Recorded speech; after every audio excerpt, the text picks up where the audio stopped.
anyone and everyone. This is Kim, the Humble Hermit from Come As You Are Oracle. I'm going to do a collective for today. Today is Saturday, February 28th, 2026. You may follow me on the Tack the Tube, my blog, or not. Totally up to you. Take what resonates, leave what doesn't. If it doesn't fit, don't make it fit. If some of it fits, God's kiss. We love that for you. Whatever doesn't, leave it on the table for someone else. We don't want you taking on energy that wasn't meant for you. We're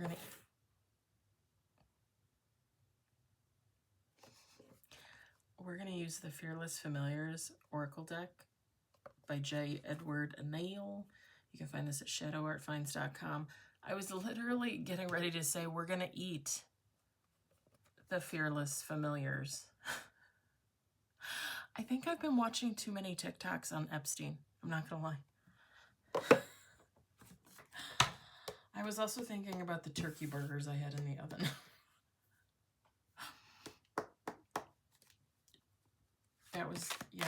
That was too funny. I mean, it's not funny, but it is funny.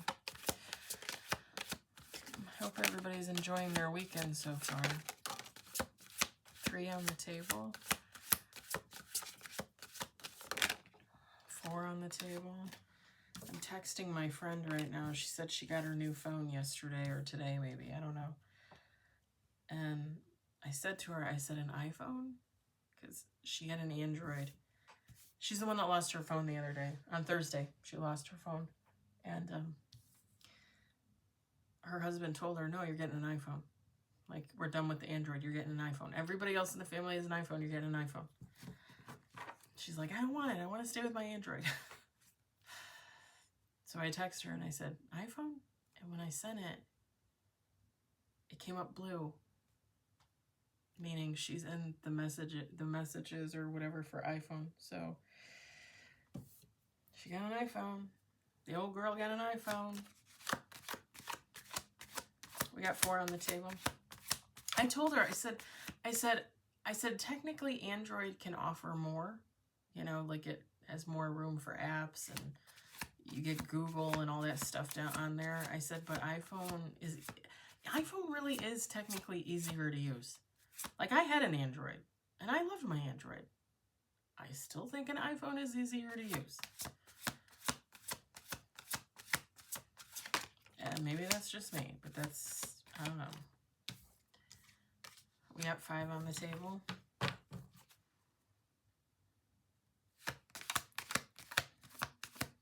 2 more shuffles. The house smells like burnt turkey burger because I forgot they were in there and I left them in there a while. Yeah. It smells good. Last shuffle.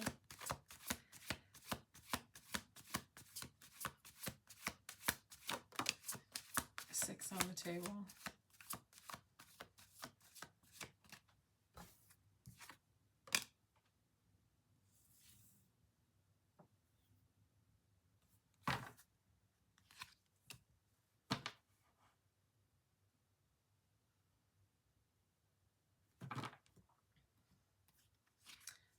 Bottom of the deck is Awakener, Illumination, the Gatekeeper.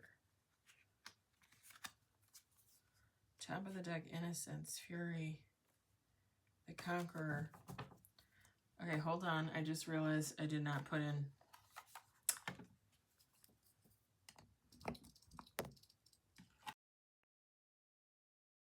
There we go. Hopefully you heard all of that. It's probably just really low. All right, we got 7 on the table with bottom of the deck. We've got the Untouchable, the Queen, the Champion, the Navigator, Incorruptible, the Lover, and bottom of the deck, the Warning. Feminine, masculine, take how it resonates. The Queen could be a king. It doesn't matter. This is one person's energy. And this is someone's warning to someone else. So if this resonates for you, this is your warning to someone else.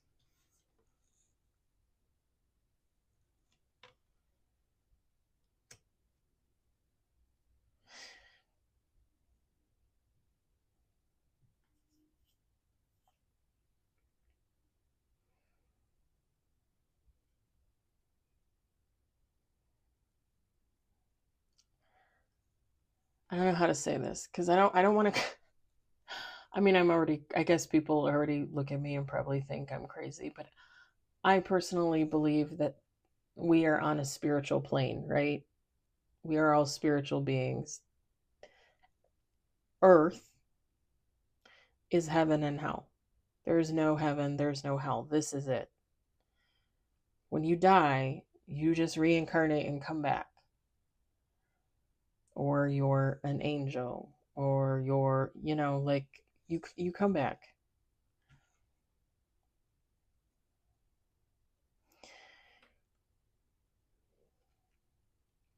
If you believe the things that I believe, this would not sound crazy. This could be somebody's warning to another person, another human, for sure. It could also be a warning to a demon, an entity that possesses a human.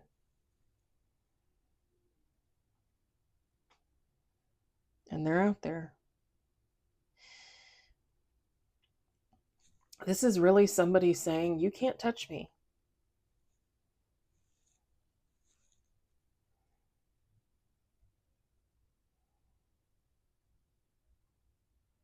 You can't even come close.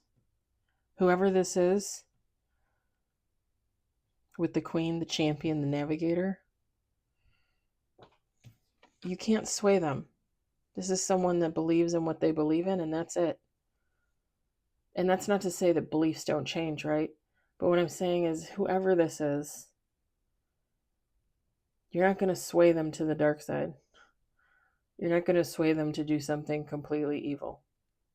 There's differences between making little mistakes and, saying things that you shouldn't say and having to take it back and making amends and asking for forgiveness and receiving your karma for doing something stupid, right? For making a mistake.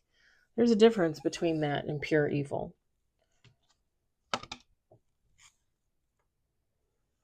Whoever this person is, nobody's going to stop them from being who and what they are.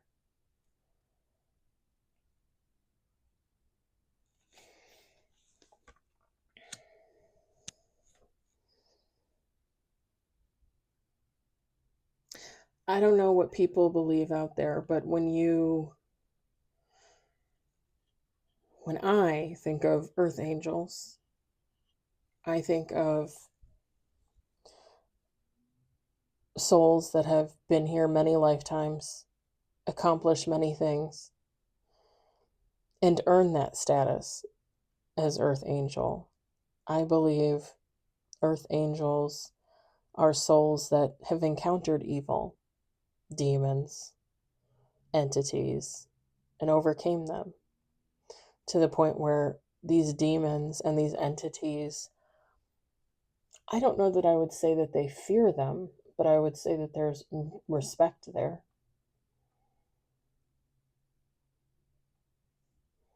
Because really, when you think about it, humans, the good, the bad, and the ugly, humans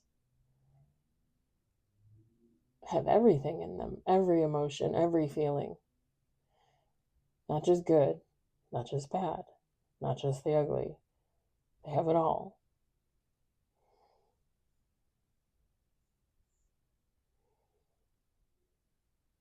So even though someone might be an earth angel, right? An earth angel in good standing with God,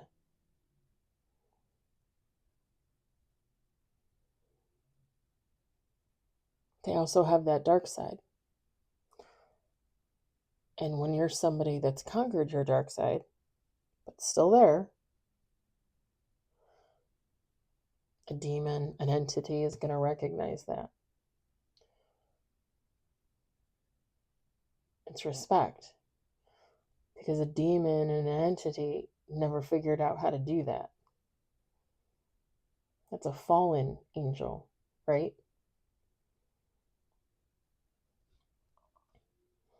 Whoever this is someone saying, you know what, you're not going to fuck me up today. You're not going to get a hold of me.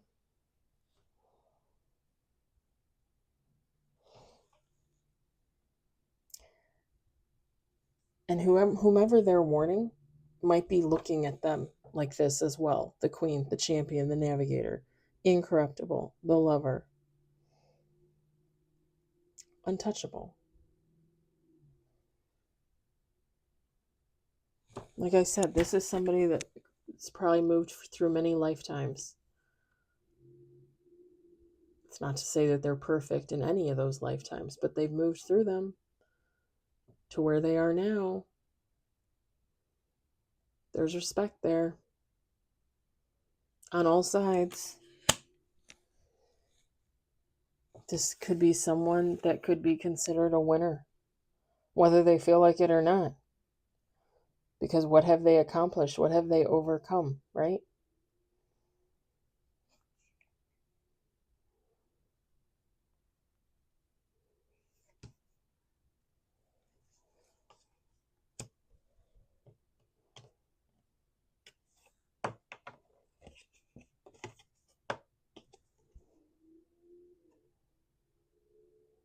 This person rules their kingdom, right? We all have our own kingdom. We have our own life, right?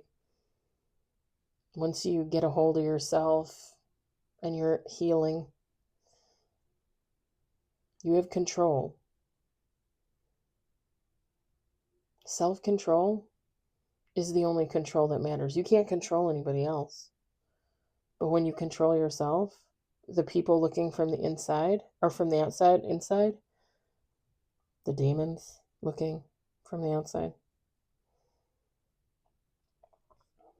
Damn.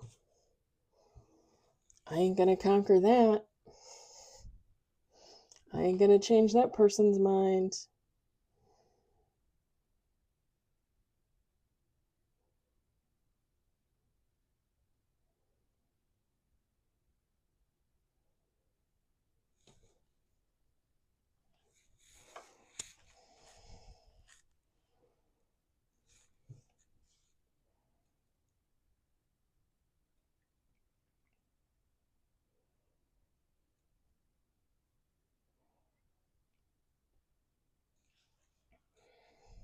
I've told you guys, if you follow, if you subscribe, I've told you the story before about my experience finding a demon in my bedroom. I have instead of this double window, I have like a one side, just one window on the side of my bed, in between my bed and the wall to where the bathroom is. So there's a window and then there's like a door behind me, right? They were standing in front of the window, cloaked, in the dark, and I was in the hallway, and I turned the light on and I could see them. And I looked up demons on Google to see if I could find someone that fit the bill, right? And I did find one that looked very similar, if not exactly the same. I didn't do it the same day. I didn't do it the next day. I did it a few days later. So by then, the memory was a little fuzzy. But when I saw it on Google, pretty much what it looked like. And I just remember standing there in the hallway like frozen.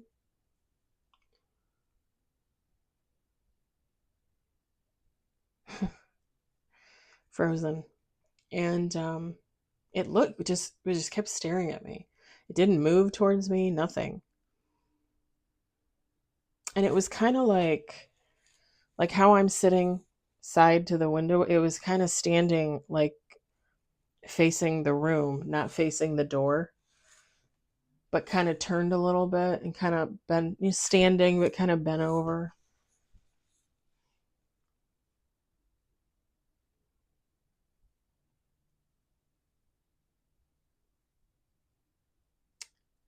It looked at me for what felt like the longest time. It really was not that long. Seconds, really, but it felt like forever. And then it cocked its head. Kind of like it moved its head. Like if it was looking at me like this, then it went down, or if it was down, it right, like it moved its head. I don't know how to explain it.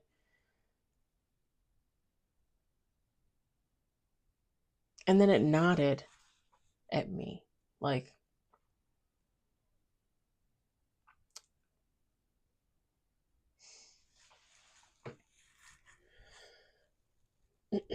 that demon, that entity, whatever you want to call it, it looked at me and it knew it met its match. And you think you're gonna fuck me up tonight? It left. It went away. It disappeared. I took a step towards it and it was gone.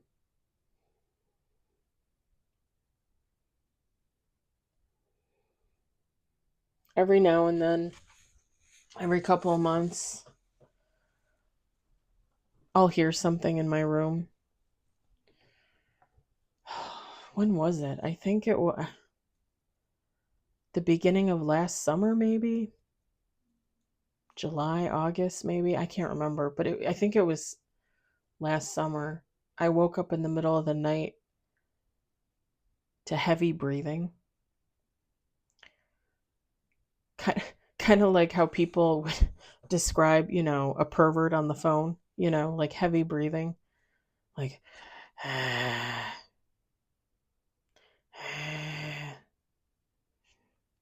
little more nasally. I don't know how to describe it. I'm pretty sure it was back. I'm pretty sure it came back. I'm pretty sure that they get sent to me by whomever thinks that they need to send them.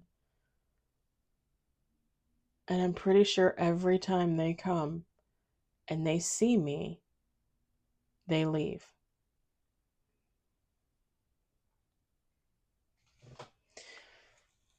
Because they're not going to get me. Everything that I've lived through in this life, and you think I'm going to be taken out by a ghost, by an entity, by a demon? Honey, God's going to take me out. God's going to be the one to take me out of this simulation, not some fucking devil energy.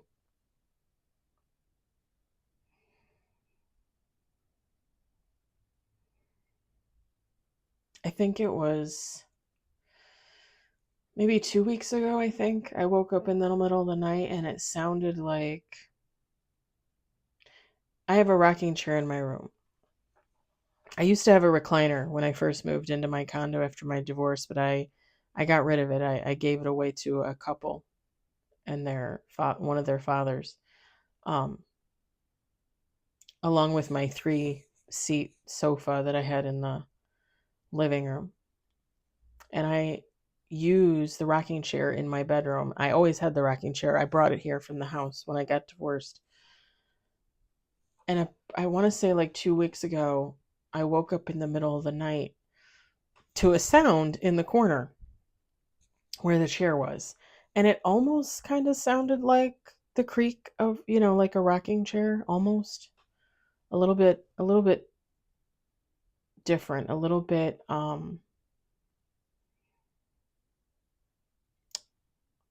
like not so squeaky as a rocking chair, but like jarring. I don't know how to explain it. And I'm pretty sure I turned to look because I have a nightlight in the bathroom and I leave the door open, so it doesn't light up the whole room, a lot, but it lights it up enough where I can see in the dark, and I can see that corner of the room because I'm lying there looking at it. And it wasn't moving, but it sounded like it was. And I'm pretty sure it was them watching me as I slept.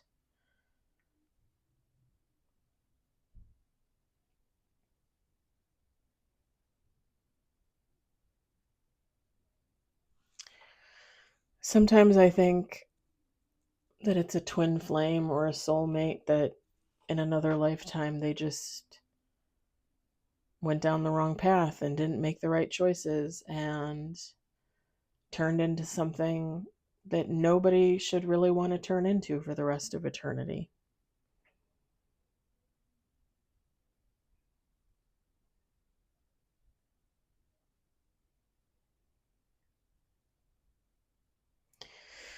And if you subscribe, I've told you before that I died when I was 7 and I came back. And when I say there's really nothing to fear from death, death is what you make it. Death is whatever you think it's going to be. You create that in your mind and your heart space. So if you're afraid of death, then when death comes for you, it's going to be frightening. It's going to be horrible. But if you recognize death for what it is, if you embrace it for what it is, when death comes for you, it's going to be transformative. It's going to be amazing. And that's how it was for me when I was 7. I don't look at it any other way.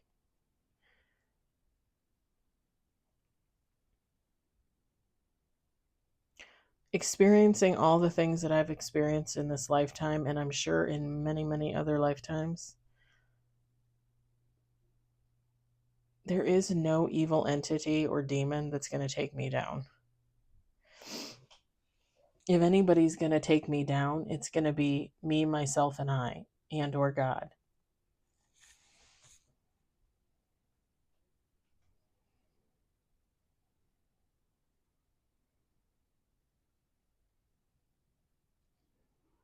I'm not going to lie, this very much resonates for me, and I hope it resonates for you too, because that is beautiful. That is amazing.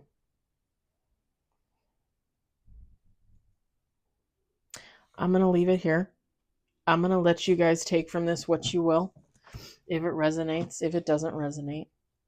I hope you enjoyed it. I hope you were entertained.